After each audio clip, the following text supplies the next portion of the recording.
शासनपति प्रभु महावीर स्वामी को हम वंदन करते हैं। सभी गुरु भगवंतों को तिकोतों के पाठ से वंदन करते हैं।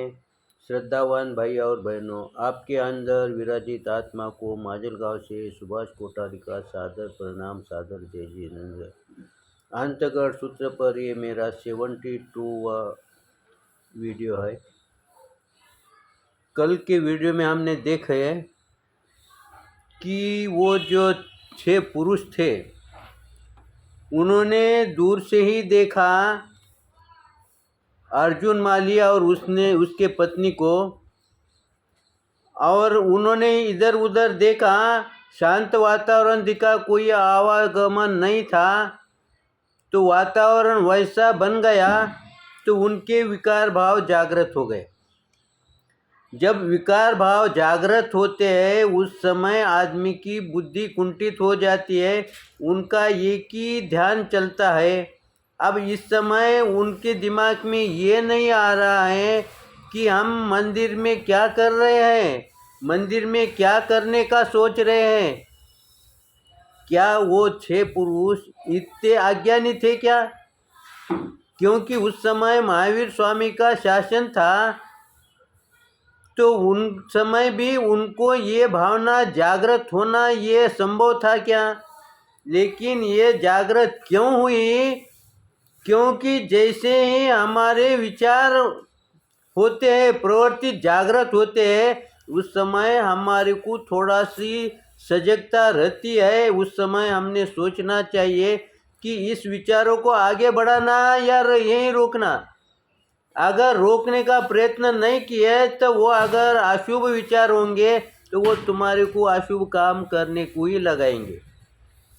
अब वो आके मंदिर में छुप गए और इधर अर्जुन माली अपनी पत्नी के साथ फूल लेके मंदिर में आया, और मंदिर में आने के पश्चात उसका रोज का नियम था, वो नियम से कर रहा था। अब वो नियम से कर रहा था, उसी समय उन्होंने क्या किया है, अर्जुन मल्ली को बंद दिया और उन्होंने जो गलत काम करना है वो किया। अब यहाँ पर एक प्रश्न आता है कि अर्जुन माली के भाव क्या थे उस समय? अर्जुन माली के भाव ये थे कि ये यक्ष मेरे को इस संकट में क्यों नहीं बचाता।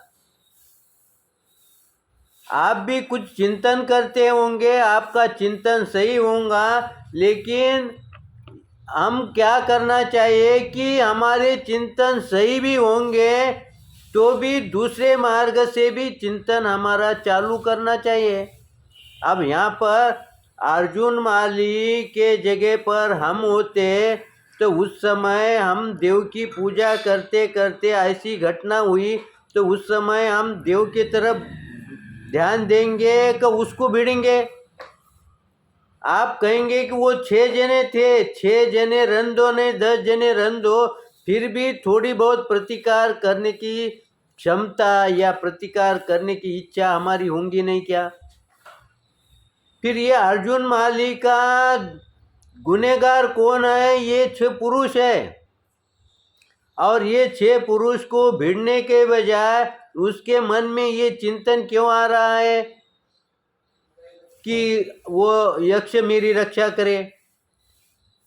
हमने ये कथा हमारी ये भी हमने सुनी है कि प्रभु महावीर स्वामी को इंद्र आके कहता है कि मैं आपके सेवा में उपस्थित रहता हूँ।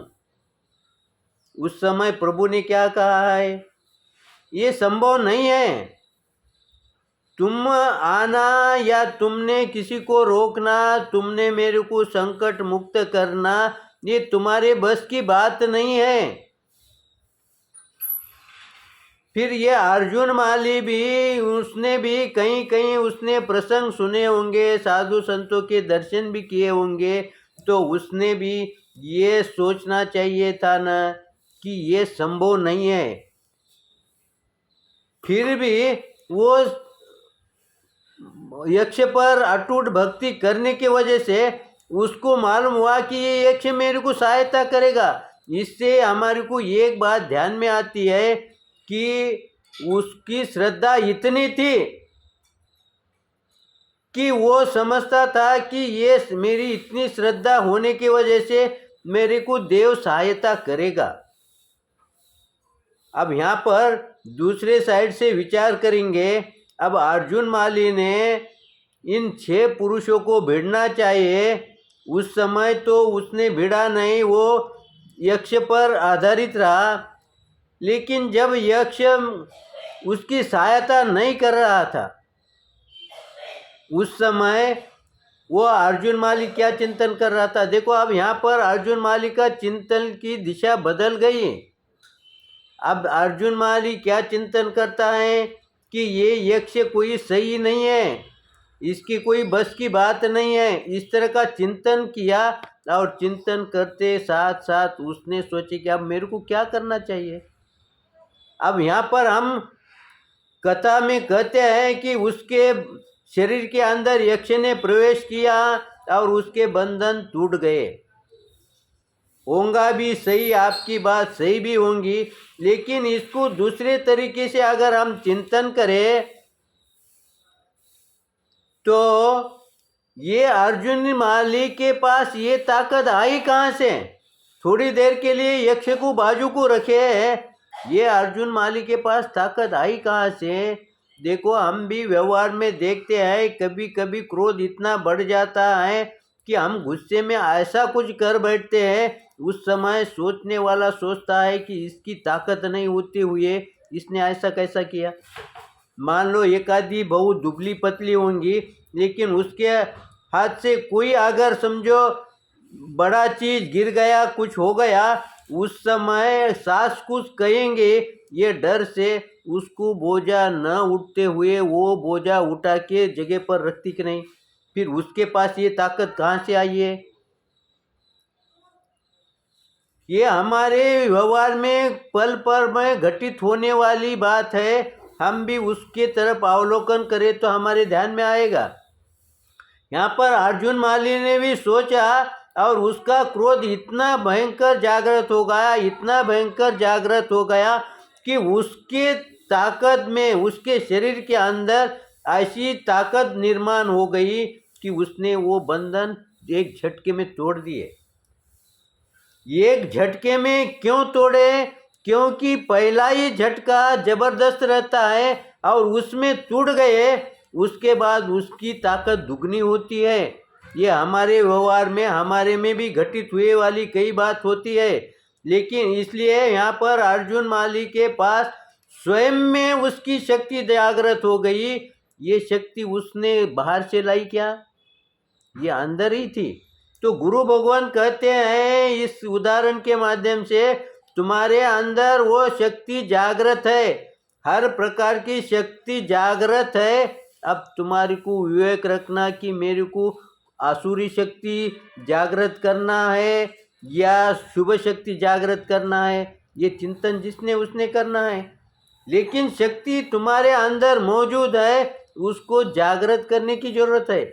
और ये जागृत करने से नहीं होगी, जैसा तुम्हारे ऊपर प्रसंग आएगा उस समय वो जागृत होगी। कभी कभी हम बच्चे भी हमारे को बोलते हैं मेरे ध्यान में भी नहीं था, लेकिन अचानक मेरे ध्यान में आ गया। अचानक ध्यान में कहाँ, कैसे आ गया? वो जो चीज़ थी, जो बात थी, वो सुप्त अवस्था में तुम्हारे अंदर पड़े वाली हुई थी।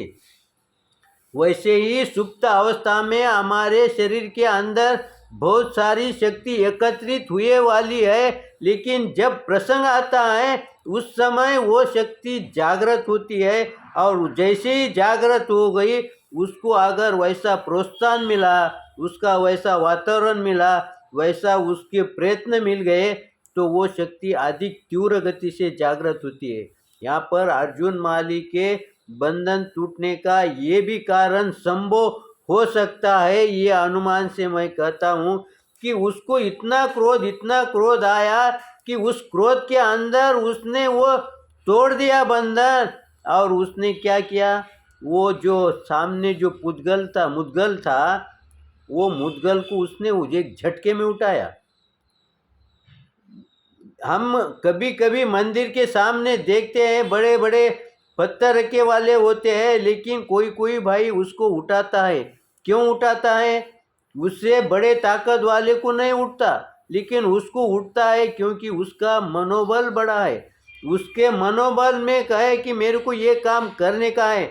उस समय अर्जुन माली के दिमाग में ये क्रोध इतना लबालब भरा था कि मैं इन छेवों को क्या करूं क्या नहीं करूं, इतना तीव्र गति से क्रोध आया कि उसने उस क्रोध के अंदर उसने उस मुद्गल को उठा लिया, ये झटके से उठा लिया और एक झटके में उन्होंने सातों को ढेर कर दिया। अब ये जो कथा है ना, ये कथा हमें यही कहती है कि हमारे अंदर सुप्त शक्ति जागृत है, सिर्फ उसको जागृत करने की हमारी कमी है। यहाँ पर समय को देखते हुए मैं मेरे ओर से कुछ गलत आया हो तो उससे क्षमा आप करेंगे, और सही लगा तो लाइक करें, शेयर करें। इसी आशा के साथ ओम शांति।